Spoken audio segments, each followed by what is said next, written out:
Good evening, short story writers, and the eagle-eyed amongst you may have noticed that tonight my hair looks different, which it kind of does because not that I did anything with it, just washed it and combed it as normal, but someone once said that my hair is a little unruly, a bit like its owner, and thank you for that quote. And it's true. So the things that surround you, the things you know. Tonight's short story idea is your hair, okay? And we have hair in all kinds of places on our face.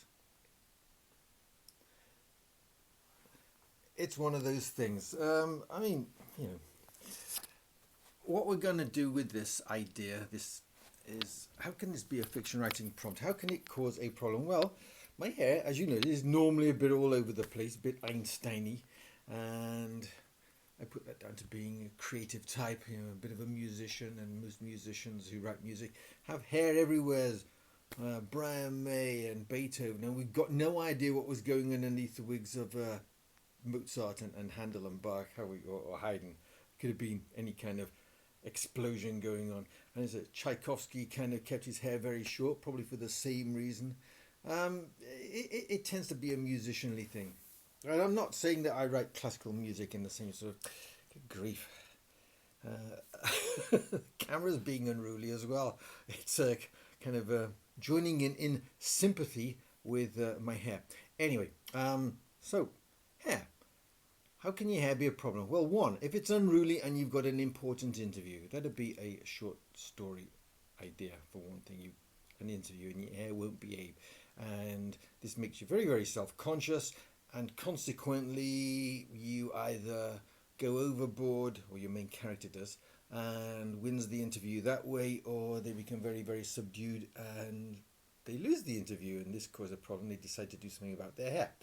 Secondly, it could be the old stray hair on the clothing syndrome, who've you been, and it turns out maybe it's a dog or a cat that you were petting in a store, thinking of buying it as a gift for your other half, but they're super superstitious. No, not superstitious, suspicious, super suspicious. I'm going to have to put the camera there. Yes, there's a door there, leads to the stairs. Nowhere exciting. Well,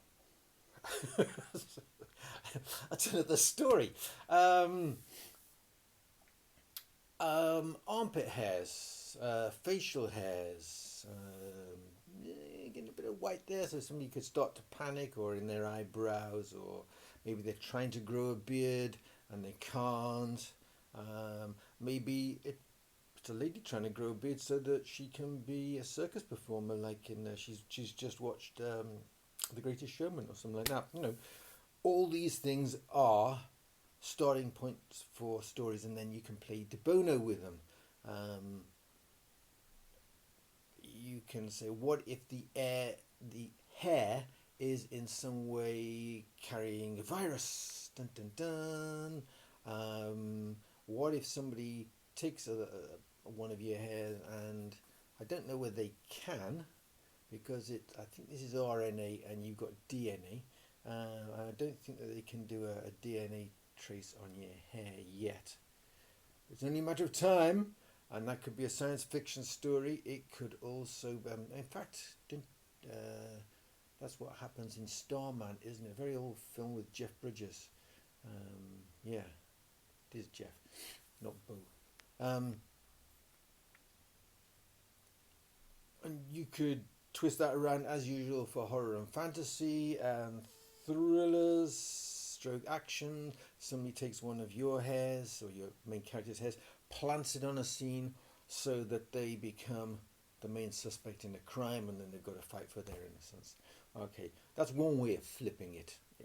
Several you've got as evidence in different kinds of scenario. What about hair which is long and it flaps in front of your face, or your main character's face, at a vital moment? For example, when driving and there's an accident. When there's, if you're into baseball, I think it's called the World Series. I'm a soccer man myself. If I support I'm not really a But insofar as us watch any sport, it would be footy. But yeah, it flaps in front of your face at a vital moment. You're at a concert and you're getting near your idol, and somebody pulls your hair to get you out of their line of vision, and then that starts a beautiful friendship. Um, oh, you're a rock musician, you're trying to grow your hair, but it won't grow, and so you decide to go the other way. Um, Billy Connolly used to say with that R.I.P. With that big beard, everybody assumed his chin was down there. So when they took a swing at him, they used to miss his chin by miles. So we're actually hitting his beard, and then they were quite surprised. So there's a lot of things you can do with hair, and as I said, dog and cat hairs. Some people are allergic to the saliva on cat fur and dog fur, and that is when they say they're allergic to dogs, they're actually allergic to the saliva. So the allergy could be the thrust of your story. So there you go. Lots of ideas. Hair in food causes a problem, and then there's a lawsuit. Could be a small business owner making a sandwich, and unfortunately, hair falls out of their eyebrow. That happened to me once. I ordered a curry. It was a small business owner, and it was definitely an eyebrow hair. So, and I just quietly, as one does, put it to one side and carried on with the rather delicious. Guess why I went there? Because this person made the best curry in Liverpool, and no point making a big fuss about it. So there you go. Hair on your head. Who would have thought that could prompt so many fiction writing prompts? Well, it can, and there's more. There's plenty more. If you think about the problems that hair can cause,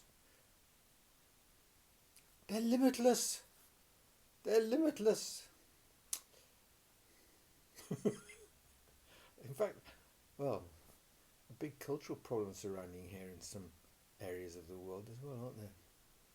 Especially if you're a lady. But that's not for me to comment on. Alright, let's keep this under 8 minutes, and I will say good night. And if it's been useful, thumbs up. If it's been useless, thumbs down. And until tomorrow, happy writing.